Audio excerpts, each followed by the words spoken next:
तुम्हारी गैरत जिंदा है या मर चुकी है? तुम्हारे सीने में दिल है जो एक इंसान को तड़पते हुए, उसके परिवार को तड़पते हुए देखने के बावजूद भी बटे हुए हैं, कटे हुए हैं, अलग अलग महफिलों में जाकर बैठे हुए हैं।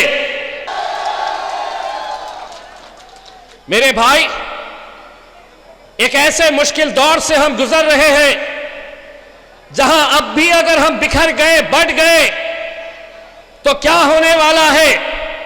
आपके सामने जिंदा मिसाल है ताहिर भाई की। एक सियासी पार्टी से ताल्लुक रखते,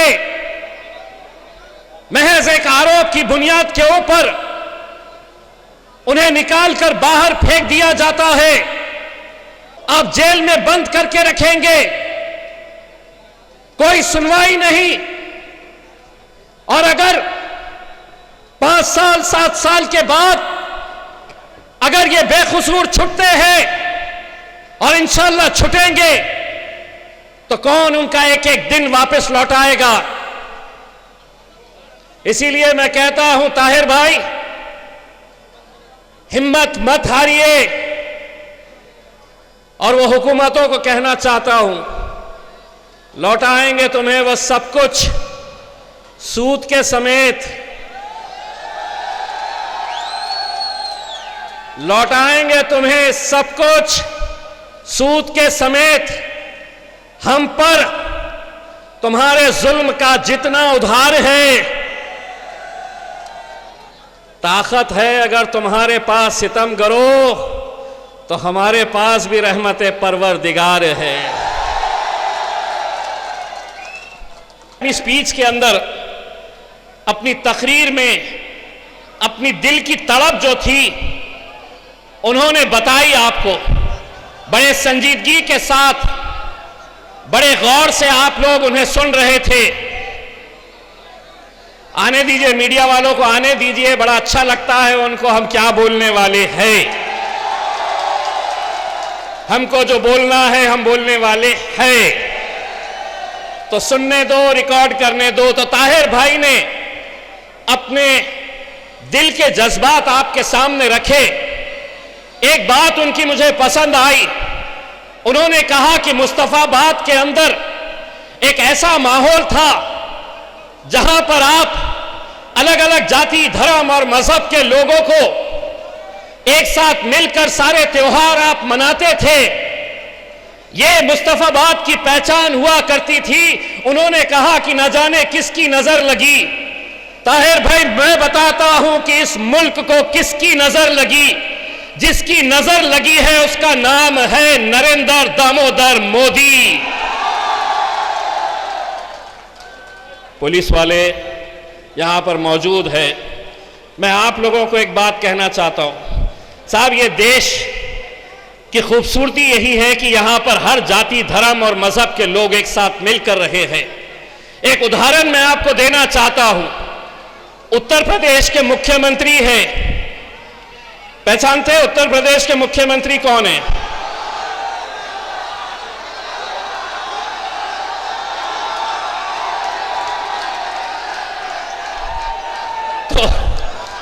तो उत्तर, मैंने बोला नहीं कुछ, हाँ? हवा तेज चल रही है, मैंने सिर्फ अपने बालों में हाथ फैलाया।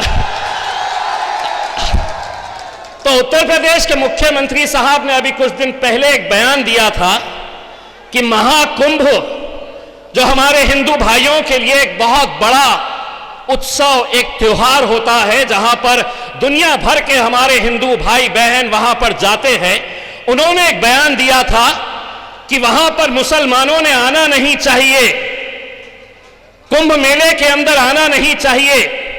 बड़े अफसोस के साथ यह कहना पड़ रहा है, हम श्रद्धांजलि देते हैं हम तमाम वो ऐसे हमारे हिंदू भाई और बहन जिनकी मौत हुई है वहां पर कुंभ मेले के अंदर, जो मर गए हैं वहां पर सिर्फ बद इंतजामी की वजह से बेकसूर लोग मर गए हैं। जानते हैं हमारे मुल्क की तहजीब, हमारी मुल्क की संस्कृति क्या है? जब ये लोग अपने कुंभ मेले से वापस अपने अपने घरों की तरफ जा रहे हैं तो आज यही मुसलमान जिनको कहा गया था कि तुम कुंभ मेले में नहीं आना चाहिए, वही मुसलमानों ने मस्जिदें खोल दी है, मदरसे खोल दिए हैं। खाने का इंतजाम, पीने का इंतजाम, उन्हें आराम करवाने का, यह हमारी तहजीब है। इसीलिए इस राजनीति ने, इस घटिया राजनीति के अंदर आज समाजों के बीच में दरारें पैदा करने का जो काम किया है, उसका सबसे बड़ा अगर कोई जिम्मेदार है तो वो भारतीय जनता पार्टी है। इसीलिए आज ऐसे वक्त के अंदर ये वो उम्मीदवार है जो आपके लिए खड़े हुए थे, आपकी आवाज बने थे, चट्टान की तरह आपके सामने खड़े हुए थे ताकि आपको कुछ नहीं होना। और 5 साल से वो आपकी वजह से, हमारी वजह से, हम सब की वजह से जेल के सलाखों के पीछे बंद है। कभी तसव्वुर करिए कि उनके बच्चों पर, उनके घर वालों पर जेल का एक दिन 1-1 साल के बराबर होता है, 1-1 घंटा कटता नहीं है, और 5 साल एक शख्स ऐसे ही निकाल देता है। बड़ा मजा आता है भारतीय जनता पार्टी के हुकूमत को, आम आदमी पार्टी वालों को, कांग्रेस पार्टी वालों को कि इनको उठाओ, जेलों में बंद करो। आज हिंदुस्तान की जेलों के अंदर सबसे ज्यादा अगर कोई बंद है तो मुसलमान है, दलित है और आदिवासी है। बड़ा मजा आता है उन्हें, इनको उठाओ और जेलों में बंद करो। अगर ताहिर हुसैन को और शिफा भाई को तुम दंगाई कहते हैं तो मैं मीडिया से एक सवाल करना चाहता हूं, साध्वी प्रज्ञा सिंह कौन है फिर? कौन है साध्वी प्रज्ञा सिंह? कैसे आरोप लगे हैं? कैसे अरविंद केजरीवाल को शराब बेचने के ऊपर, शराब की पॉलिसी बनाने के ऊपर जमानत मिल सकती है, मनीष सिसोदिया जेल से बाहर निकल सकता है, बाकी सभी लोगों को इंसाफ मिल सकता है। इंसाफ अगर किसी को नहीं मिल रहा है तो हमें नहीं मिल रहा है। क्या कानून अलग अलग है? नहीं है कानून। इस मुल्क के अंदर कानून जो इम्तियाज जलील के लिए है वही कानून योगी आदित्यनाथ के लिए है, वही कानून नरेंद्र मोदी के लिए है, वही कानून अरविंद केजरीवाल के लिए है। हम सब के लिए अगर कानून अगर एक जैसा है तो फिर ऐसा भेदभाव क्यों? तुम समझते हैं कि इन्हें परेशान करते रहो, आपको बार बार करते रहेंगे। यूसीसी का कानून लेकर आए हैं, वक्फ की जमीनें खींचेंगे, आपको बार बार यह कहा जाएगा कि यह मुल्क अब हमारा है, अब हम इसे हमारा राष्ट्र बना रहे हैं। मैं मुस्तफाबाद की आवाम की तरफ से भारतीय जनता पार्टी के तमाम बड़े नेता नरेंद्र मोदी साहब, अमित शाह साहब, कान खोल कर ये अच्छी तरीके से सुन ले, सभी का खून शामिल है इस मिट्टी में। ये मुल्क तुम्हारे कि 76 साल हो गए हैं, आज भी हमारे मुद्दे क्या हैं? तो अच्छी सड़कें चाहिए, कचरा नहीं दिखना चाहिए, हमें पानी साफ सुथरा चाहिए, अच्छा स्कूल चाहिए। यही मुद्दों को लेकर हर 5 साल के बाद हम इलेक्शन लड़ते रह रहे। वही आएंगे, दोबारा आएंगे, तुमको मनाएंगे, समझाएंगे कि अब हम ये करने वाले हैं। अगर ऐसी सड़कों की हालत है तो कहीं ना कहीं तुम भी उसके जिम्मेदार हो।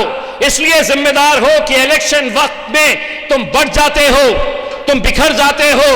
अरे एक बार एक ताकत बनकर देखो तो सही, एक आवाज लगाओ तो सही। तुम्हें बहकाया अगर जाएगा कि यह मुमकिन नहीं है यहां से मजलिस का जीतना, तो ये इम्तियाज जलील को देखो, 20 साल के शिवसेना वाले को उखाड़ कर फेंका था और अल्हम्दुलिल्लाह मजलिस का झंडा लहराया था। वहां की आवाम अगर कर सकती है तो ये आवाम भी, ये नौजवान भी, ये मेरी माएं और बहनें भी कर सकती है। पिछले 76 सालों के अंदर तुम्हारी क़यादत इसलिए खत्म हुई कि किसी के डर की वजह से तुमने अपना वोट दिया। वो लोग जिंदा तो है लेकिन जमीर मर चुका है। आम आदमी पार्टी वाला भाजपा की जिक्र नहीं कर रहा, भाजपा वाला कांग्रेस का जिक्र नहीं कर रहा, कांग्रेस वाला भाजपा की जिक्र नहीं कर रहा है। सबके निशाने पे मजलिस। चर्चा किसकी? असदुद्दीन अवैसी की। मैं तो बोला थैंक यू, महफिल तुम्हारी सज रही है, चर्चा हमारा हो रहा है। और क्या चाहिए? स्टेज का पैसा तुम लगा रहे हैं, भीड़ तुम इकट्ठा कर रहे हैं, और चर्चा किसका? हमारा। Thank you.